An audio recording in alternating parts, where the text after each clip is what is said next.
سورہ اعراف میں اللہ نے سب سے پہلے انسان کی پیدائش کا واقعہ بیان کیا ہے کہ تم پیدا کیسے ہوئے. اس کو بھی آج کل جو یونیورسٹیوں میں پڑھے لکھے لوگ ہیں نا, یہ آدم علیہ السلام کی مٹی سے پیدائش, پھر اللہ نے حکم دیا فرشتوں کو کہ سجدہ کرو, ان تمام چیزوں کا انکار کرتے ہیں, کہتے ہیں یہ سائنس سے ثابت نہیں ہے. یہ دنیا کی سب سے بڑی بے وقوفی ہے کہ جو چیز سائنس کی فیلڈ نہیں ہے وہ بھی کس کے پہ ڈالی جائے, سائنس سے. ایک ایسے ہی آج مجھ سے کوئی پوچھ رہا تھا, مفتی صاحب یہ کرونا کی ویکسین کے بارے میں اسلام کیا کہتا ہے. میں نے کہا یہ ایسا ہی ہو گیا جیسے آپ سے کوئی پوچھے بخار میں پیناڈول کھانی چاہیے یا نہیں کھانی چاہیے, اسلام اس بارے میں کیا کہتا ہے. او بھائی یہ اسلام کی فیلڈ بولو. ہاں یہ ہوگی کہ حرام اجزاء ہیں تو حرام ہے, حلال اجزاء ہیں تو پھر کھانی چاہیے کہ نہیں, یہ اسلام نہیں کہے گا. یہ کون کہے گا, یہ ڈاکٹر صاحب کہیں گے. اسلام بھی یہی کہتے ہیں کہ ڈاکٹر سے پوچھو. تو ویکسین یہ مفتیوں کی فیلڈ نہیں ہے. ہاں ویکسین میں کوئی حرام عنصر شامل ہو تو مفتیوں کی فیلڈ ہے, لیکن حرام عنصر اگر نہیں ہے تو پھر کورونا کی ویکسین لگانی چاہیے یا نہیں لگانی چاہیے, یہ مفتیوں کی فیلڈ نہیں ہے, یہ کس کی فیلڈ ہے, ڈاکٹروں کی. اور اس میں جو اجزاء ہیں وہ حلال ہیں یا حرام, یہ ڈاکٹروں کی فیلڈ نہیں ہے, یہ کس کی فیلڈ ہے. ڈاکٹر تو یہ بتائیں گے یہ اجزاء ہیں, اب ان اجزاء پہ حلال کا فتویٰ لگانا ہے یا حرام کا, یہ کس کی فیلڈ ہے, مفتیوں کی. تو ہر چیز سائنس کی فیلڈ نہیں ہوتی. یہ فلاں سن میں یہ واقعہ ہوا تھا یا نہیں ہوا تھا, یہ سائنس کی فیلڈ نہیں ہے, یہ تاریخ دانوں کی فیلڈ ہے. کربلا میں حضرت حسین کا قتل ہوا تھا کہ نہیں ہوا تھا, یہ نیوٹن اور ڈاروین تھوڑی بتائے گا آپ کو, یہ تو مورخین بتائیں گے نا. بہت مشکل ہے. کیا ہو گیا یار, تو ایسے بیٹھے ہوئے ہیں جیسے ابھی بھی روزہ رکھا ہوا ہو رات کے ٹائم پہ. یہ تو مورخین تاریخ دان بتائیں گے. اب جب آدم علیہ السلام پیدا ہو رہے تھے تو کوئی تاریخ دان موجود تھا ہیں کہ کیسے پیدا ہوئے, پھر کیا کیا واقعات ہوئے, ظاہر ہے نہیں تھا. تو اس لیے یہ ڈائریکٹ کون بتاتا ہے, اللہ بتاتا ہے, کیونکہ وہ تو پہلے شخص ہے نا دنیا میں, تو اللہ بتاتا ہے. تو اس لیے اس میں یہ کہنا کہ سائنس میں تو کہیں نہیں لکھا ہوا, تو یہ پاگلوں اور بیوقوفوں والی باتیں ہیں. تو اللہ نے آدم علیہ السلام کا واقعہ بیان کیا کہ وَإِذْ قُلْنَا لِلْمَلَائِكَةِ وَلَقَدْ خَلَقْنَاكُمْ, ہم نے تمہیں پیدا کیا. اور کیسے, مٹی سے, آدم کو. پھر ہم نے فرشتوں کو حکم دیا کہ آدم کو سجدہ کرو. یہ ہمیں دنیا میں جب لایا جا رہا ہے تو ہمیں پروٹوکول دیا جا رہا ہے. اور جو آدم کو نہیں مانتے, جو کہتے ہیں بندر سے انسان بنائے, انہوں نے انسان کو پروٹوکول بولو نہیں دیا. انہوں نے تو انسان کی ایک اتفاقی حادثے کا نتیجہ ہے وہ تو پھر انسان کی قابل عزت تھوڑی ہوا. ہمیں بتایا جا رہا ہے کہ انسان جب دنیا میں آیا بڑے اہتمام کے ساتھ آیا تھا, وہ ایسے ہی نہیں آ گیا. ساری مخلوق نے اس کو, آدم کو سجدہ کیا. شیطان اڑ گیا. اللہ نے کہا کہ تو نے سجدہ کیوں نہیں کیا. قال انا خیر منہ, میں اس سے بہتر ہوں. خلقتنی من نار, تو نے مجھے آگ سے بنایا اور اسے مٹی سے بنایا. آگ مٹی کو سجدہ نہیں کر سکتی. قرآن کہتا ہے ہم نے کہا فاہبط منہا, دفع ہو جا یہاں سے, نکل جا یہاں سے, تجھے اس کی اجازت نہیں ہے کہ میرے حکم کے سامنے تو تکبر کر. انک من الصاغرین, آج سے تو میری نظر سے گر گیا ہے. بجائے توبہ کرنے کے شیطان نے کہا انظرنی الی یوم یبعثون, اے اللہ مجھے قیامت تک کے لیے زندگی دے دے. اللہ نے فرمایا انک من المنظرین, میں تجھے قیامت سے پہلے موت نہیں دوں گا, کر لے جو کرنا ہے. قال فبما اغویتنی, اے اللہ اس آدم کی وجہ سے تو نے مجھے گمراہ کیا ہے. لأقعدن لهم صراطک المستقیم, جب بھی یہ آدم سیدھے راستے پہ چلے گا میں اس راستے کے سامنے آ کر بیٹھ جاؤں گا, نہیں چلنے دوں گا. یہ جیلسی, حسد, اس کی وجہ سے ہوا, اس کی وجہ سے حسد میں آ گیا. ثم لآتینہم من بین ایدیہم, اے اللہ یعنی چیلنج کر رہے اللہ کو, میں اس کے سامنے سے بھی آؤں گا, اس کے پیچھے سے بھی آؤں گا, دائیں سے بھی آؤں گا, وعن شمائلہم, بائیں سے بھی آؤں گا. ولا تجد اکثرہم شاکرین, اے اللہ ان میں سے اکثر کو تو دیکھے گا کہ وہ تیرے شکر گزار نہیں بنیں گے. 100% کا تو میں چیلنج نہیں کرتا, لیکن اکثریت کو جہنم میں پہنچا کے چھوڑوں گا. کیسے چیلنج کر رہا ہے, یہ نہیں کہہ رہا کہ میں سب کو گمراہ کرنے کی کوشش کروں گا, نہ رزلٹ بتا رہا ہے. یہ ایسے ہے جیسے کوئی آپ کو کہہ کر گئے کہ یار فلاں دہشت گرد ہے, اس سے لڑنا ہے. ایک طریقہ دھمکی کا یہ ہوتا ہے کہ میں اب تو نہیں چھوڑوں گا اس کو. ایک طریقہ ہوتا ہے کہ آپ دیکھ لینا کل صبح اخبار میں اس کی رپورٹ آ جائے گی, یعنی خبر بتا رہے ہوتے ہیں نا کہ بس یہ سمجھو کہ یہ کام ہے بھائی, ہو گیا, بس سمجھو کہ یہ بس آپ نے مجھے کہہ دیا نا, کل صبح اخبار میں آ جائے گا وہ. یہ طریقہ ہوتا ہے بڑی دھمکی کا. تو شیطان یہ نہیں کہہ رہا کہ میں سب کو گمراہ کروں گا, شیطان کہہ رہا ہے اللہ میں خبر پیش کر رہا ہوں, لا تجد اکثرہم شاکرین, اکثر لوگوں کو تو دیکھے گا کہ وہ شکر گزار نہیں ہے. اور قرآن کہتا ہے وَلَقَدْ صَدَّقَ عَلَيْهِمْ إِبْلِيسُ ظَنَّهُ, شیطان نے جو دعویٰ کیا تھا نا اس دعوے میں شیطان نے اپنے آپ کو سچا پایا. اکثریت کو شیطان جہنم کا ایندھن بنا چکا ہے. جب شیطان نے یہ کام کیا اللہ نے کہا اخرج منہا مذءوما مدحورا, نکل جا یہاں سے ذلیل ہو کر اور دھتکارا ہوا ہو کر, یعنی بجائے توبہ کرنے کے اور چیلنج پہ چیلنج کر رہا ہے. اور پھر اللہ نے فرمایا اللہ من تبعک منہم, ٹھیک ہے میں نے تجھے لوگوں میں چھوڑ دیا تو ان کو گمراہ کر, لیکن میں تجھے بتاؤں کہ جو تجھے فالو کریں گے لَأَمْلَأَنَّ جَهَنَّمَ مِنْكُمْ أَجْمَعِينَ, تجھ سمیت ان لوگوں کو تیرے ساتھ جہنم میں ڈال کے جہنم کو میں بھر دوں گا. میں بھی جہنم بھرنے میں بخل سے کام نہیں لوں گا, لیکن میں یہ بات تیری لوگوں کو بتاؤں گا ضرور کہ وہ تمہارے پیچھے پڑا ہوا ہے. اس کے بعد اللہ نے آدم علیہ السلام سے, ادھر تو اللہ کا مکالمہ کس سے چل رہا ہے بھائی, شیطان سے. چل جا تجھے مہلت دی, پنجہ آزما تو جا کے. ادھر اللہ نے آدم علیہ السلام سے خطاب کیا وَيَا آدم, اور اے آدم اسکن انت وزوجک الجنہ, تو اور تیری بیوی دونوں کہاں زندگی گزارو, جنت میں. جنت میں عیش و عشرت کرو. اور فَكُلَا مِنْ حَيْثُ شِئْتُمَا, تم دونوں کو میں کہہ رہا ہوں پوری جنت تمہارے لیے میں نے حلال کر دی, جہاں سے کھاؤ چاہو کھاؤ پیو. وَلَا تَقْرَبَا هَٰذِهِ الشَّجَرَةَ, یہ والا جو درخت ہے کھانا تو دور کی بات, اس کے قریب بھی مت جانا, اس کے قریب بھی مت جانا. فَتَكُونَا مِنَ الظَّالِمِينَ, دونوں ظالمین میں سے ہو جاؤ گے. فوس شیطان آ گیا, اس نے کیسا ہوشیار ہے, چلو پہلے آدمی کو چھوڑ دیتا, یہ کل سے میں اپنا کام ابھی تھوڑا ریسٹ کر لوں, ابھی تو دھمکیاں ومکیاں چلی ہیں, ذرا ایک ہفتہ ریسٹ کرتا ہوں, تھوڑا آرام کرتا ہوں, اس کے بعد پھر جو ہے کوشش کریں گے. ویژنری لوگ جو ہے نا وہ ریسٹ نہیں, چاہے اچھا ویژن ہو چاہے برا ویژن, اس سے پتہ چلتا ہے. اور شیطان اس میں کامیاب بھی ہوا. قرآن کہہ رہے اکثریت کہاں جائے گی, جہنم میں. شیطان نے جو کہا تھا نا کر کے دکھایا, لیکن بے وقوف یہ نہیں دیکھ رہا کہ میں بھی تو جا رہا ہوں ٹھیک ہے نا, یہ بے وقوفی ہے اس کی. اس نے کہا کوئی بات نہیں, ہم بھی جائیں گے, ان کو بھی لے کے مریں گے. تو اسی وقت سے شیطان نے کام اپنا شروع کر دیا. یہ جنت میں کیوں چلے گئے, قرآن کہتا ہے فَوَسْوَسَ لَهُمَ الشَّيْطَانُ, دونوں کو جا کے دل میں وسوسے ڈالنا شروع کیے شیطان نے, دل میں وسوسے. لِيُبْدِيَهُمَا وَقَالَ مَا نَهَاكُمَا رَبُّكُمَا عَنْ هَٰذِهِ الشَّجَرَةِ, ان کے دل میں جا کے خیالات ڈالے کہ دیکھو پوری جنت میں ہر چیز کھانے کی اللہ نے اجازت دے دی ہے, یہی والے پہ پابندی لگائی ہے, اس کا مطلب اس میں کچھ ایسی خاص چیز ہے جو دوسروں میں نہیں ہے. یہ انسان کی نیچر ہے کہ جس چیز سے روکا جائے نا, آپ تجربہ کر کے دیکھ لیں, گھر میں نا ایک الماری رکھیں اور ہر جو دراز ہوتی ہے نا اس میں کسی میں لاک نہ لگائیں, ایک میں لاک لگا دیں, اس میں کچھ بھی نہیں ہے, اس میں مری ہوئی چھپکلیاں ڈال دیں آپ. بے شک بچوں کو بولیں کہ اس کو نہیں کھولنا, بچے کسی کو نہیں کھولیں گے سوائے اسی کو کھولنے کی, ان کو ہوگا. وہ یہ شیطان وسوسے ڈالتا ہے, وہ نافرمانی کرواتا ہے.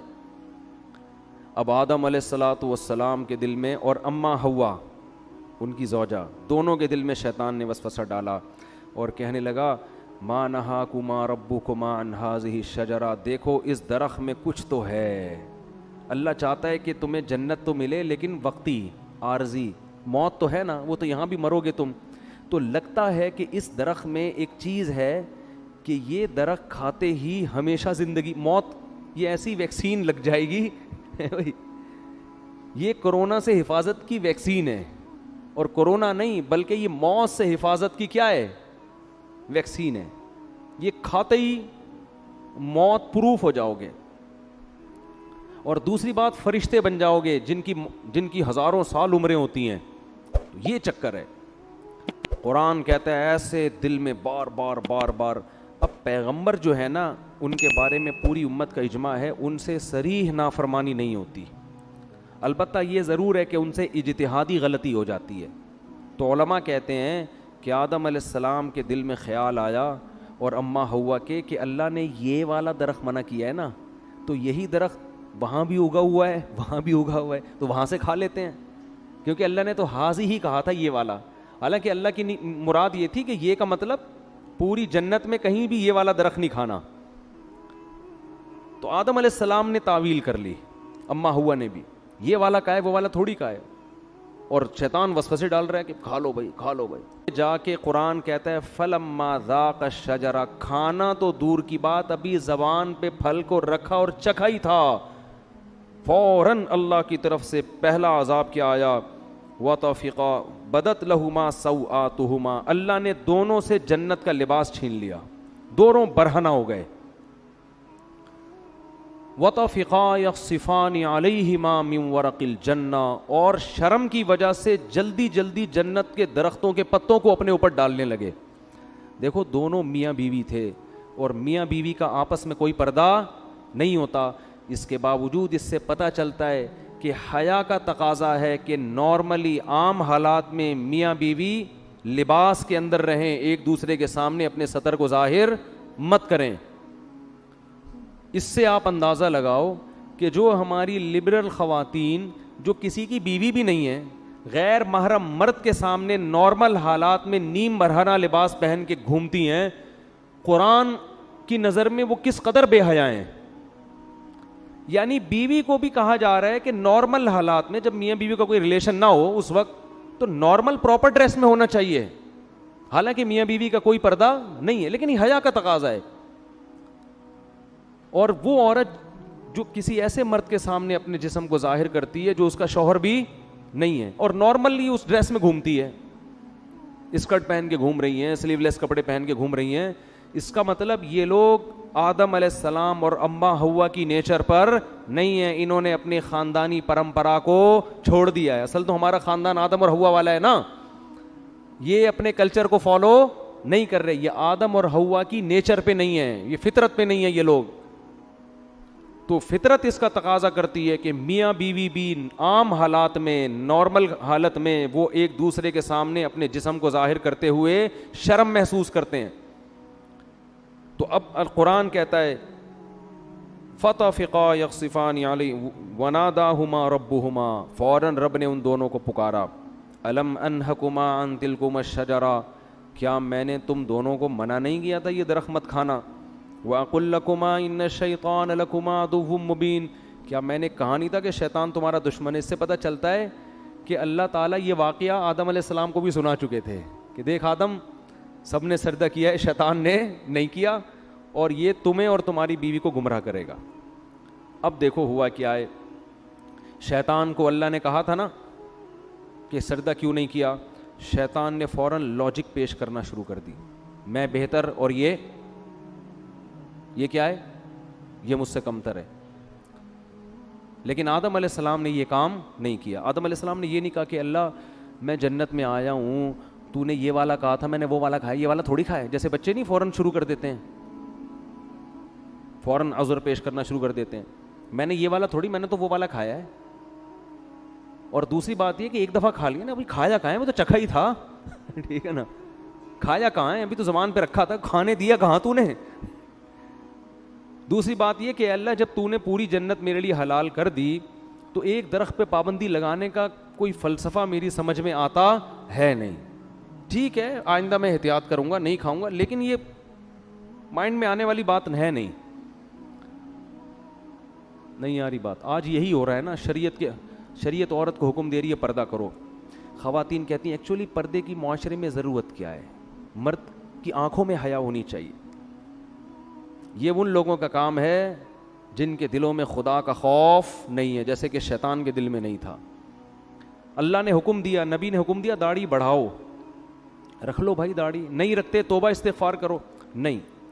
ایکچولی وہ تو اس دور کا کلچر تھا, ایکچولی وہ تو یوں تھا, ایکچولی وہ تو یوں. اسلام کو داڑھی میں تھوڑی پورا اسلام رکھا ہوا ہے.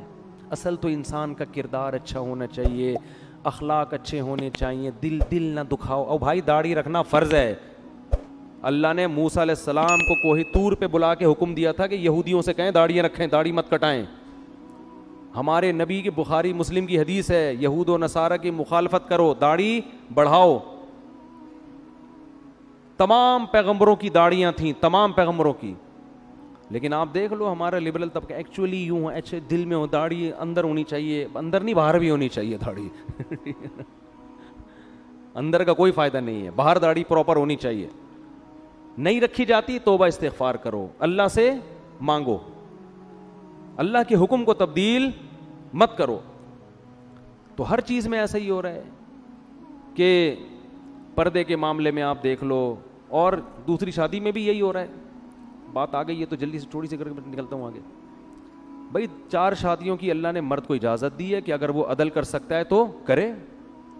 ایکچولی وہ اصل میں وہ تو اس دور میں جنگوں میں مرد اتنے شہید ہو جاتے تھے, ایکچولی اس دور میں آدمی میں کہاں. بھائی اللہ کا اجازت ہے تو اس کا مطلب اجازت ہے, کسی کا باپ بھی اس اجازت کو ختم نہیں کر سکتا. جاؤ ایسی کی تیسی,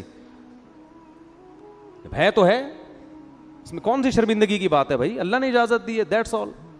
عدل کرنا نہ کرنا اس کی ذمہ داری ہے نا, جو کر رہا ہے. نہیں کرے گا تو اللہ پکڑے گا اس کو. ہر چیز میں اسلام نے حکم دیا جلدی شادی کرو بالغ ہوتے ہی. ایکچولی اس دور میں اتنے مسائل ہیں, ایکچولی بچہ نہ سمجھی, شادی کوئی گڑیوں کا, یہ باتیں ہو رہی ہوتی ہیں معاشرے. ابھی میرا وہ کلپ آیا ہے, لوگوں نے اس کو بھی ایک مزاحیہ اس میں لے گئے کہ اللہ کرے مفتی طارق مسعود صاحب وزیر اعظم بن جائیں. میں نے کہا نا میں وزیر اعظم بنا تو میں ڈنڈے سے مار کے شادیاں کراؤں گا. تو نیچے لوگوں نے کہا اللہ کرے جلدی سے میرے وزیر اعظم بننے کا انتظار مت کرو, ویسے ہی کر لو. سمجھ رہے ہو کہ نہیں سمجھ رہے؟ تو نہیں کرتے کوئی بات نہیں ہے, لیکن مانو تو نا. تو جو بھی اللہ کو, سود حرام ہے, خام میں اس پہ حلال کا لیبل مت لگاؤ سود پر. انشورنس جوا اور غرر ہے, یہ حرام ہے, چاہے انسانیت کو فائدہ ہی ہو رہا ہو. اللہ نے منع کر دیا بھائی, خمر میسر والمیسر والانصاب والازلام, یہ خرید و فروخت کا تجارت کا جائز طریقہ نہیں ہے. حج آپ کو زندگی میں ایک بار کرنا پڑے گا. حج کے پیسے کسی غریب کو کھلاؤ گے تو حج ادا نہیں ہوگا. قربانی سے ہوگی. لوگ کہتے ہیں قربانی کے پیسے سے کسی لڑکی کو جہیز دے دو, جہیز دینے سے جہیز کا ثواب مل جائے گا. قربانی جب حضرت اللہ نے ابراہیم علیہ السلام کو کہا تھا نا بچے کو ذبح کرو, تو ابراہیم علیہ السلام نے یہ نہیں کہا تھا کہ اللہ اس سے بہتر ہے کہ میں کسی بیوہ کی شادی کرا دوں. بھائی یہ کیسا حکم دے رہے بچے کو ذبح کرو. اے اللہ میں کسی غریب کو جہیز دلا دیتا ہوں, اے اللہ میں ایک ہسپتال کھول لیتا ہوں جس میں غریبوں کا فری علاج ہوگا. اگر ابراہیم علیہ السلام اللہ سے اس قسم کے اعتراضات کرتے نا تو خلیل اللہ نہ بنتے. یہ شیطان کا کام ہوتا ہے کہ میں کیوں کروں, یہ کچھ اور بول دے.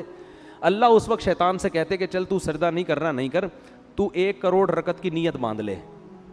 شیطان فوراً باندھ لیتا,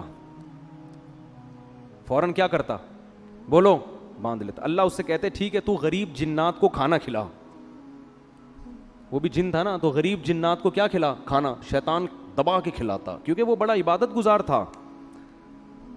اس نے کہا سب کچھ کرنے کے لیے تیار ہوں, لیکن یہ حکم میری کھوپڑی میں آتا نہیں ہے. یہ جمعہ 8 دن آدم میرے سامنے پیدا ہوا ہے, میں پرانا عبادت گزار, کب سے عبادت کر رہا ہوں, میں اس کو سجدہ کروں. یہ بات ساڑی عقلچ بولو نہیں آتی. یعنی اللہ کو سمجھائے گا کہ تو نے, اب یہ دیکھو لوگ کہتے ہیں نا لڑکی کا آدھا حصہ کیوں ہے, لڑکے کا ڈبل کیوں ہے. اس کا مطلب آپ اللہ کو مشورے دے رہے ہو کہ اس نے بہن کا آدھا کیوں رکھا اور بھائی کا ڈبل کیوں رکھا. خواتین سے ہم کہتے ہیں مرد گھر کا سربراہ ہے, آپ کو اس کی اطاعت کرنی ہے.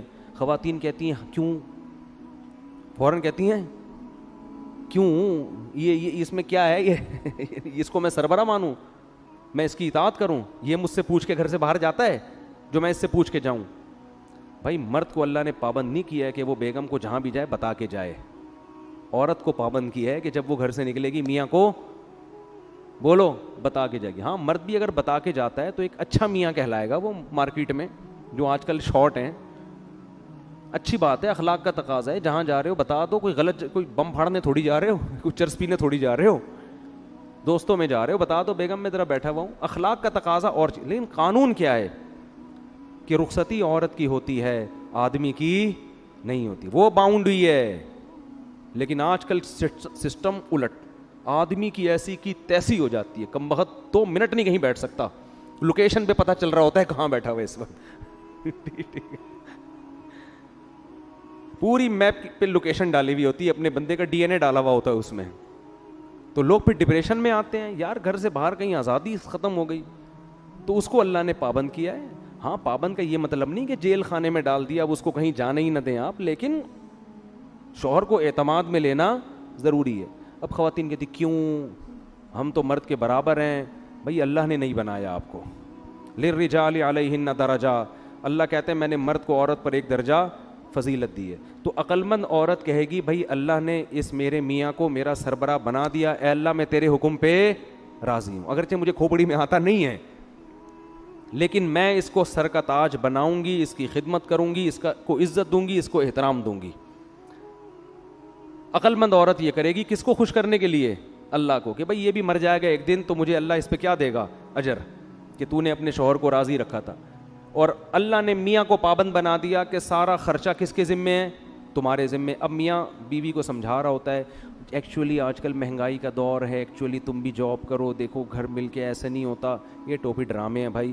جب اللہ نے کہہ دیا بما انفقوا من اموالہم, مہنگائی ہو یا سستائی ہو, گھر کا سارا خرچہ کس کے ذمے ہے, آدمی کے ذمے. تو اب اللہ کو مشورے دینے کی ضرورت, بولو نا یار, نہیں ہے. تو ہم سب ہیں شیطان ہی, ٹھیک ہے نا, جس طرح سے اسٹائل ہے نا ہمارا, بدنام شیطان کو کیا ہوا ہے, کام سارے ہمارے بھی وہی ہیں.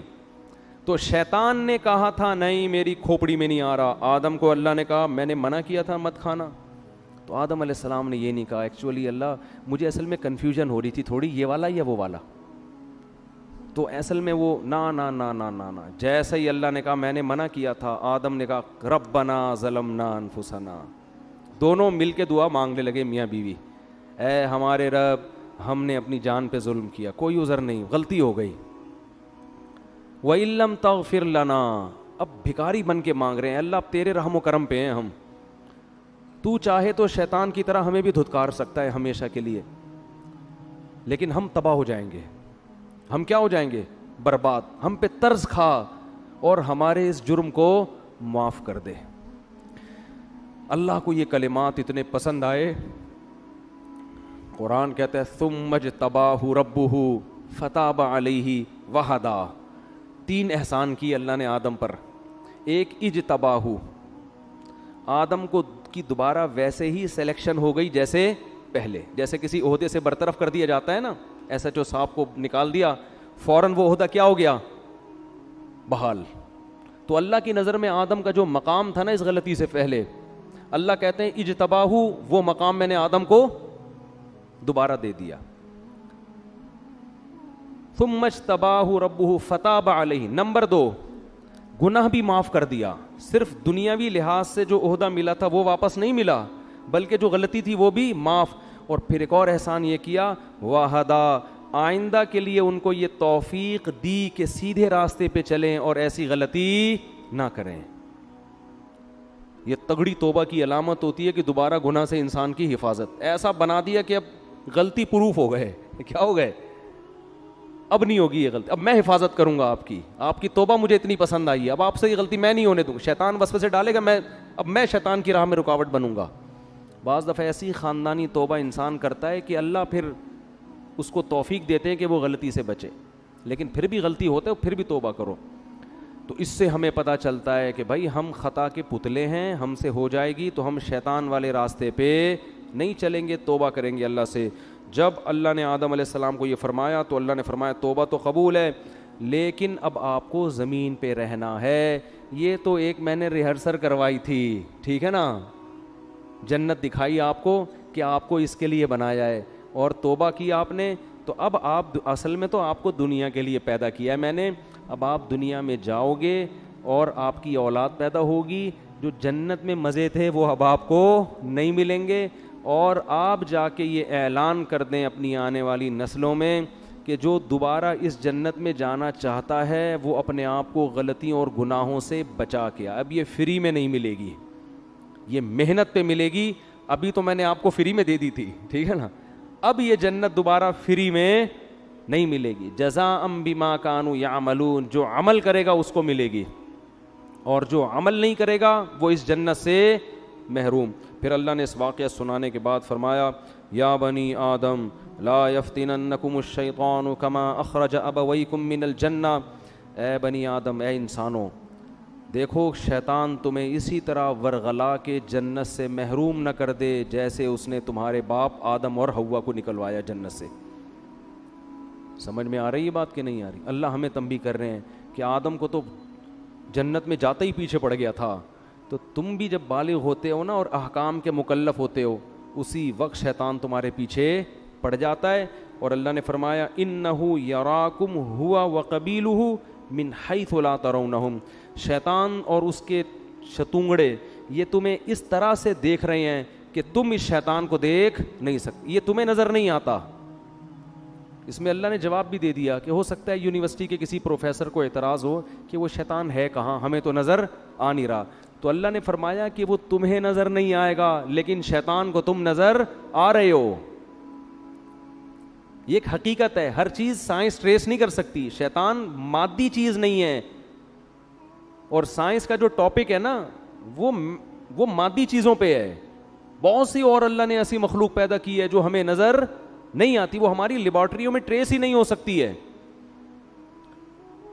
تو اللہ نے فرمایا انہ یراکم ہوا وقبیلہ, شیطان اور اس کے قبیلہ تمہیں جس طرح سے دیکھ رہا ہے تم اس کو بولو نہیں دیکھتے. اور اللہ نے آگے بس بھی آیت پڑھ کے اپنے بیان ختم کرتا ہوں. فرمایا انا جعلنا الشیاطین اولیاء للذین لا یؤمنون, ہم نے شیطان کو ان لوگوں کا دوست بنایا ہے جن کا آخرت پر ایمان کمزور ہوتا ہے. اگر جنت پر آخرت پر ایمان مضبوط ہو, اس کا استحضار ہو, تو شیطان کا وار پھر آسان نہیں ہوتا. تو اس سے پتہ چلتا ہے کہ شیطان کے شر سے بچنے کے لیے یہ ضروری ہے کہ موت کا, قبر کا, آخرت کا استحضار کیا جائے, بار بار سوچا جائے کہ ایک دن آئے گا, ہمیں اللہ کے سامنے حساب دینا ہے.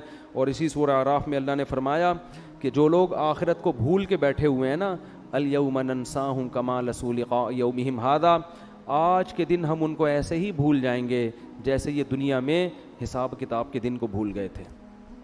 پھینک دیں گے ہم ان کو آگ میں اور بھول جائیں گے ہم, کیونکہ انہوں نے دنیا میں حساب کتاب کو یہ بھول گئے تھے. تو اس سے پتہ چلتا ہے بھائی کہ ہمیں حساب و کتاب کے دن کو بار بار یاد رکھنا ہے. گھروں میں اس کا تذکرہ کیا کریں, دوستوں میں تذکرہ کیا کریں, بھائی ایک دن حساب و کتاب کا آنے والا ہے. پیغمبروں کو اللہ عدالت کے کٹہرے میں کھڑا کرے گا, ہم اور آپ کس کھیت کی مولی ہیں بھائی. تو بار بار جب اس کا استحضار ہوگا نا بھائی حساب کتاب, یہ آپ کو موٹیویٹ بھی کرے گا اور غموں سے نجات بھی دے گا. کسی نے آپ پہ ظلم کیا, پیسے لے کے بھاگ گیا, اب وہ میرے انگوٹھے جو ہوتے ہیں وہ سبزی والے کے جو انگوٹھے میں لے کے بیٹھا ہوا تھا, مجھے تسلی کس سے ہوئی بھائی ایک دن حساب و کتاب کا آنے والا, مل جائیں گے آخرت میں وہ سبزی والا, بولو ملے گا. میں بولوں گا بیٹا کہاں ہے, پیسے نکال. اب پیسے تو نہیں ہوں گے, اپنی نمازیں دے دے مجھے, ٹھیک ہے نا, میرے گناہ اپنے اوپر لاد لے. تو یہ حساب و کتاب, کوئی بھی کسی پہ ظلم کر رہا ہے, اللہ کہتے ہیں لا تحسبن اللہ غافلا عما یعمل الظالمون, ظالمین جو کچھ کر رہے ہیں اللہ کو اس سے غافل مت سمجھو. انما یؤخرہم لیوم تشخص فیہ الابصار, اللہ ایسے دن کے لیے مہلت دے رہا ہے جس میں آنکھیں کھلی کی کھلی رہ جائیں گی. تو ایگریمنٹ توڑنا طاقتور کے لیے بہت آسان. تو اللہ قرآن میں کیا فرماتے ہیں کہ لا تحسبن اللہ غافلا, فرعون نے کیا کچھ نہیں کیا تھا, تو اللہ فرماتے ہیں دنیا میں کہیں بھی کسی پہ ظلم ہو رہا ہے تو اللہ کو غافل مت سمجھو.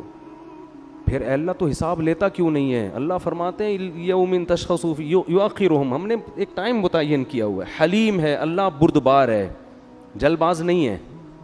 فوراً اگر ہو تو پھر تو سارے انسان کے بچے بن جائیں.